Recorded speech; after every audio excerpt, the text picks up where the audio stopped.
बिस्मिल्लाहिर्रहमानिर्रहीम। अस्सलाम वालेकुम डियर स्टूडेंट्स, आप लोग देख रहे हैं स्टडी विद सर शिराज। और आज के सेक्शन में हम लोग डिस्कस करने वाले हैं आइसोमेरिज्म के बारे में।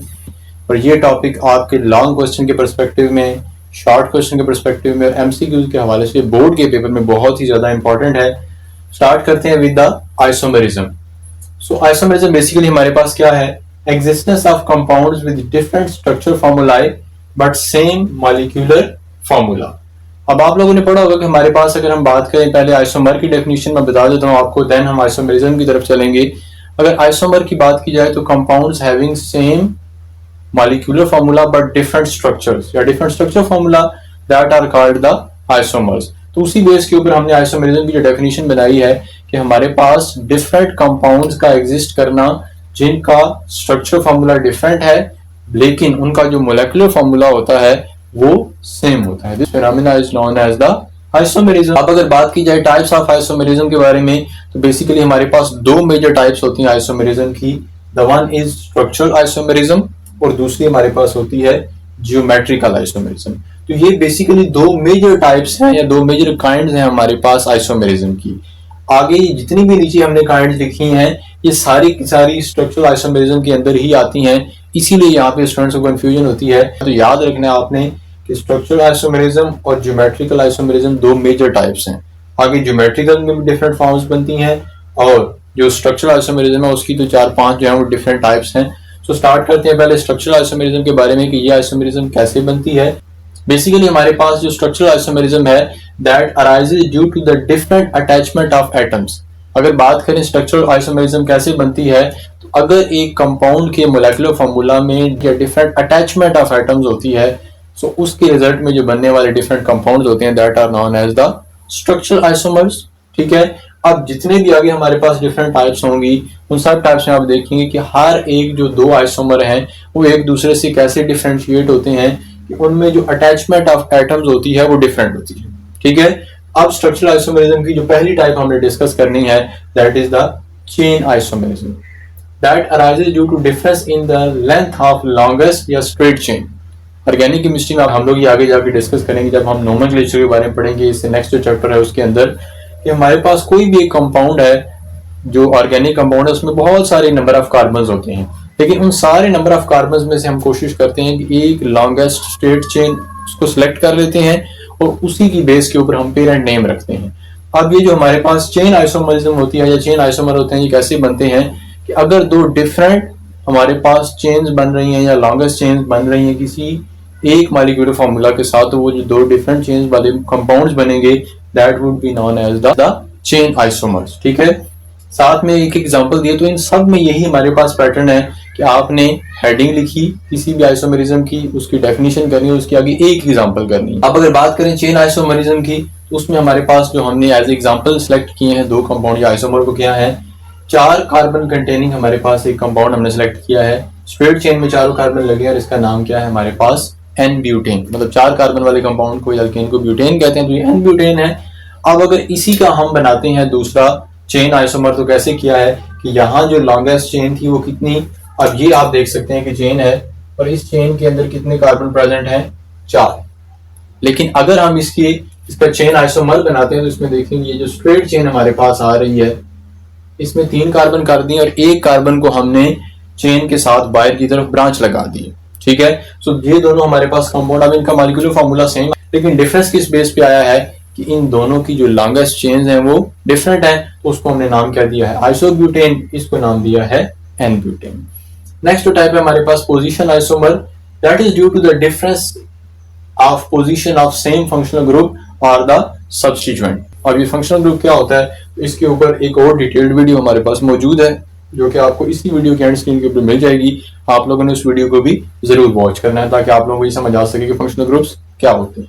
एग्जांपल्स पे आए तो हमारे पास क्या है, ये तो हमारे पास जो सारा पोर्शन है किसी भी मॉलिक्यूल के अंदर ये तो कार्बन कंटेनिंग पोर्शन है, ये चेंज नहीं होगा, चेंज सिर्फ क्या होना है फंक्शनल ग्रुप। अब यहाँ पे अगर देखा जाए तो फंक्शनल ग्रुप क्या है, ये क्लोरीन या क्लोरो जो ग्रुप है ये फंक्शनल ग्रुप के तौर पे एग्जिस्ट करता है और इस कंपाउंड का नाम क्या है 1 क्लोरोप्रोपेन। ठीक है, 3 कार्बन वाला प्रोपेन होता है तो 1 क्लोरोप्रोपेन। अब अगर यहाँ पे देखा जाए ये जो कंपाउंड है इसमें हमारे पास वही 3 कार्बन है, ठीक है, नंबर ऑफ कार्बन हाइड्रोजन तो सेम है, बस फर्क क्या आया है कि यहाँ पे पहली पोजीशन के ऊपर लगा हुआ है Cl और यहाँ पे क्या है दूसरी पोजीशन पे लगा, तो उसको हमने नाम क्या दे दिया 2 क्लोरोप्रोपेन। अब ये 1 क्लोरोप्रोपेन और 2 क्लोरोप्रोपेन हमारे पास क्या है, इनमें डिफरेंस क्या आया है कि सिर्फ फंक्शनल ग्रुप की पोजीशन का डिफरेंस आया, बाकी सेम है, number of carbon hydrogen same है, so these are called the position isomer. Next हमारे पास बात करें तो फंक्शनल ग्रुप आइसोमर। ठीक है, इन दोनों को आपने कंफ्यूज नहीं करना। पोजीशन आइसोमर में फंक्शनल ग्रुप की पोजीशन डिफरेंट होती है, ठीक है, या सब्स्टिट्यूएंट की पोजीशन डिफरेंट होती है। लेकिन अगर बात करें हमारे पास फंक्शनल ग्रुप आइसोमरिज्म में, तो दो कंपाउंड्स में डिफरेंट फंक्शनल ग्रुप्स होते हैं। ठीक है, यहाँ पे अगर देखा जाए तो difference of functional group, so this is due to the difference of functional group, मतलब नंबर ऑफ कार्बन हाइड्रोजन तो सेम होगा, लेकिन दो कंपाउंड्स के दरमियान डिफरेंस किसका होगा, फंक्शनल ग्रुप। एक कंपाउंड में एक फंक्शनल ग्रुप होगा, दूसरे कंपाउंड में दूसरा फंक्शनल ग्रुप होगा। अब अगर यहाँ पे देखें तो हमारे पास ये वही कार्बन का पोर्शन है, ठीक है, जैसा हमने ऊपर लिखा वही एग्जांपल को नीचे फिर से कोट किया है, नेम इसका वही है जो ऊपर हमने लिखा था, इसलिए मैंने यहाँ पे सेपरेटली नहीं लिखा 1 क्लोरोप्रोपेन। अब अगर देखा जाए तो इसका भी ये जो कार्बन कंटेनिंग पोर्शन है वो सेम है, बस फर्क क्या आया है कि यहाँ पे फंक्शनल ग्रुप था Cl और यहाँ पे फंक्शनल ग्रुप क्या है OH।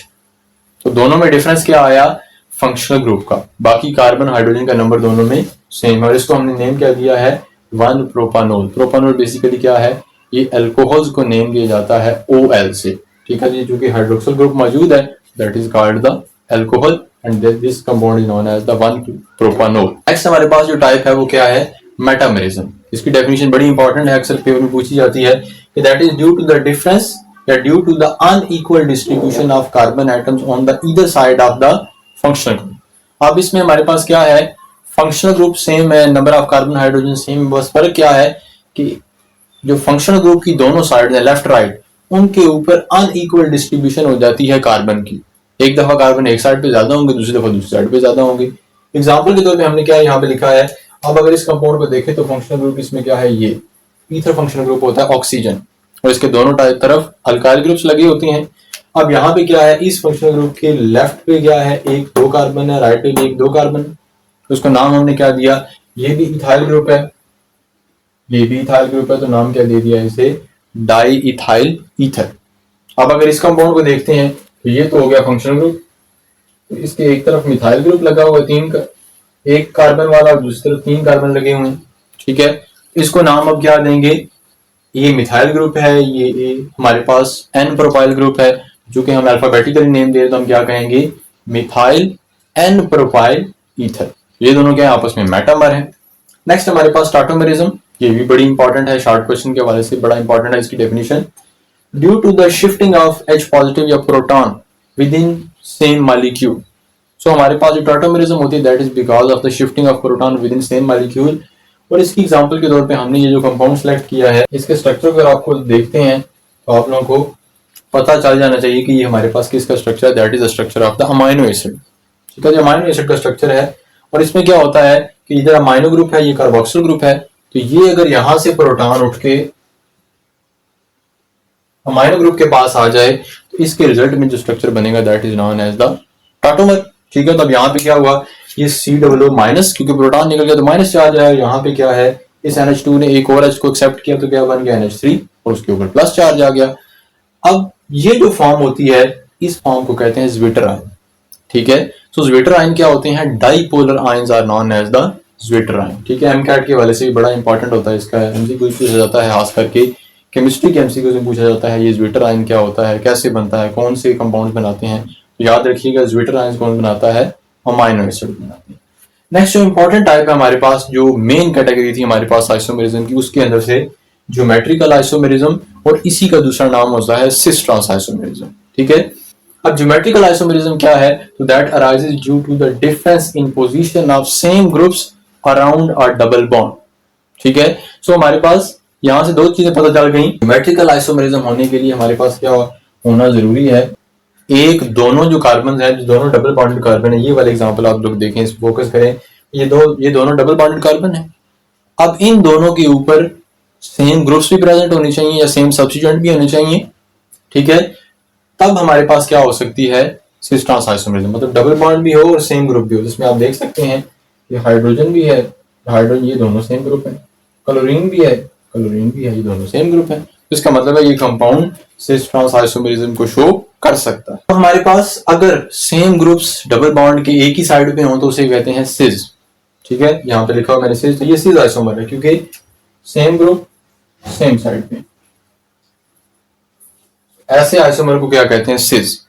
और अगर डबल बॉन्ड जो कार्बन है दोनों उनकी ऑपोजिट साइड पे लगे हो सेम ग्रुप, जैसे यहाँ पे हमारे पास अगर हाइड्रोजन है, दूसरा हाइड्रोजन इधर है, ये इसकी ऑपोजिट साइड पे है, इसे कहते हैं trans. Same is the case here, इसे कहते हैं ट्रांस आइसोमर।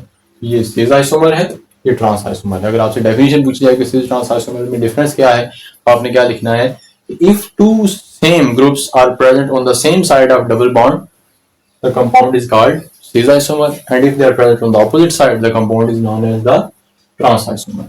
अब दो बड़े इंपॉर्टेंट क्वेश्चन पूछे जाते हैं सिस ट्रांस आइसोमेरिज्म के हवाले से, आपके एक्सरसाइज में मौजूद होंगे, पेपर पॉइंट ऑफ व्यू से बड़े इंपॉर्टेंट है कि what are the necessary requirements for geometrical isomerism. तो मैंने बताया कि एक डबल बॉन्ड की प्रेजेंस होनी चाहिए और दूसरा attachment of the same groups on two double bonded carbon, ये तो होगी रिक्वायरमेंट। दूसरा क्वेश्चन जो बहुत ही ज्यादा इंपॉर्टेंट है कि why geometrical isomerism is not shown by the compounds having single bond. इसका आंसर नोट डाउन करें, in case of single bond free rotation is possible in the molecule, so geometrical isomerism is not given by the compounds having single bond, whereas in case of double bond the free rotation is not possible around the double bond, that's why the relative arrangement of same groups gives rise to different isomers.